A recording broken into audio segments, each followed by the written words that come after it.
Maxey picks up Tatum once again. Tatum gets a step, kicks it to his all-star companion. And Tatum catch and shoot. White, no. Pritchard, late clock here. Three-pointer flies. Air ball. The last one up. Tough shot. Tatum, an air ball.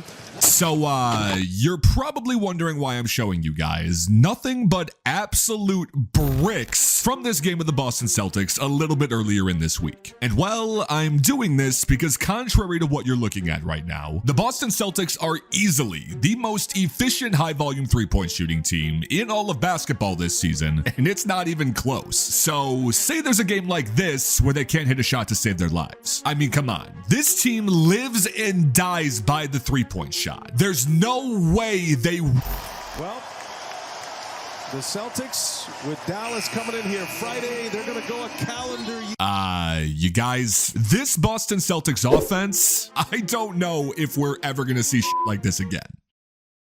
But before we get into that, today's video is brought to you by our friends at Game Time. Game Time is the #1 ticketing service app on the market. And honestly, I don't know about you guys, but in terms of, say, trying to find quality seats, getting a fair deal, or even just finding last-minute tickets, yeah, it's been nothing short of a nightmare until I got my hands on Game Time. I mean, whether it be football, basketball, concerts, comedy events, etc., you can easily find last-minute tickets in your area. You never have to deal with any of those hidden fees, and not to mention, you get the best view possible of what you're actually purchasing. So guys, take the guesswork out of buying tickets with Game Time. Download the Game Time app today, create an account, and use code HoopsDigest for $20 off your first purchase. Terms apply. Again, create an account and use code HoopsDigest for $20 off your first purchase at Game Time. Last minute tickets, lowest price guaranteed.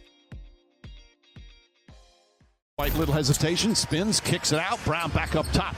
The 5-out offense. One of the most simple, yet also most effective offenses you pretty frequently see used throughout modern day basketball. And again, if you guys have paid even the slightest attention to the Boston Celtics in this 2024 season, you'd probably know that absolutely nobody utilizes this scheme better than this team. I mean, as we said earlier, there's the fact that they take and make more threes than any other team in the league. They have the #1 scoring offense, a top 5 turnover efficiency offense. Hell, you could even forget everything that we just said when you realize that this team is currently on pace to be quite literally the most productive offense the game of basketball has ever seen. Most coaches around the league probably know how to stop a 5-out offense. They just don't know how the hell to stop Boston's 5-out offense.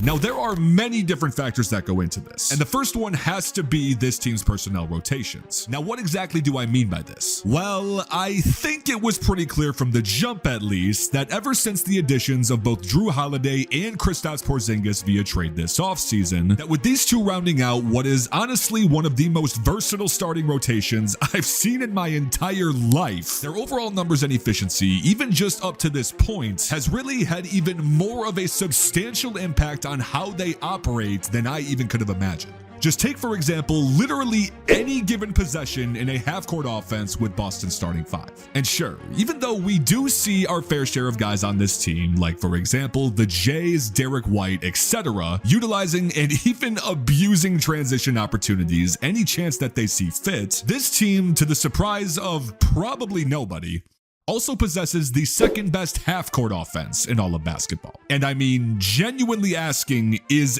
anyone surprised? You've got arguably the most obnoxious shooting splits spacing the floor that you'll probably ever see from a single NBA team. Coinciding right alongside that, you also have what is probably the most unclogged paint to penetrate on any given possession as well. Like guys, clearly it's not rocket science to actually figure out what the Celtics are doing, but on the contrary, with what we've seen defenses try to throw at these guys recently, I mean, they're practically just throwing shit at the wall and seeing if it sticks.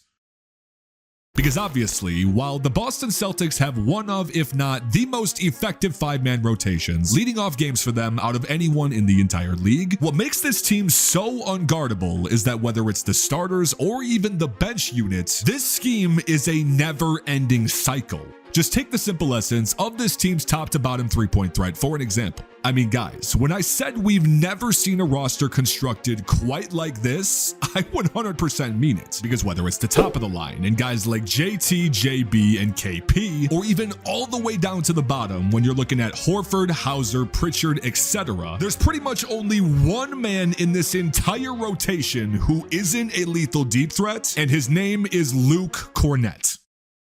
Like, this is one of the simplest offenses in the entire world, and Boston is flat out embarrassing teams with it. I mean, grade school concepts such as basic dribble penetration and kickouts, they're creating more open looks from three per game for this team than anyone else in basketball. And some of you might be asking, what if they play a team with lockdown perimeter defense? Doesn't matter, because they're also seemingly one of the best contested three-point shooting teams in all of basketball. So yes, for final clarification, this team, in fact, can't shoot the ball.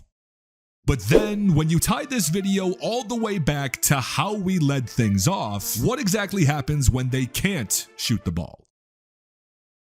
Now, undoubtedly, one of the biggest misconceptions that I've seen pretty much for the majority of this season with this Celtics team is that they quote-unquote live and die by the three-point shot. And I get it. When you do shoot the ball as much as Boston has so far this season, a title like that is going to come with the territory. But I mean, at the exact same time, that title is straight up not true.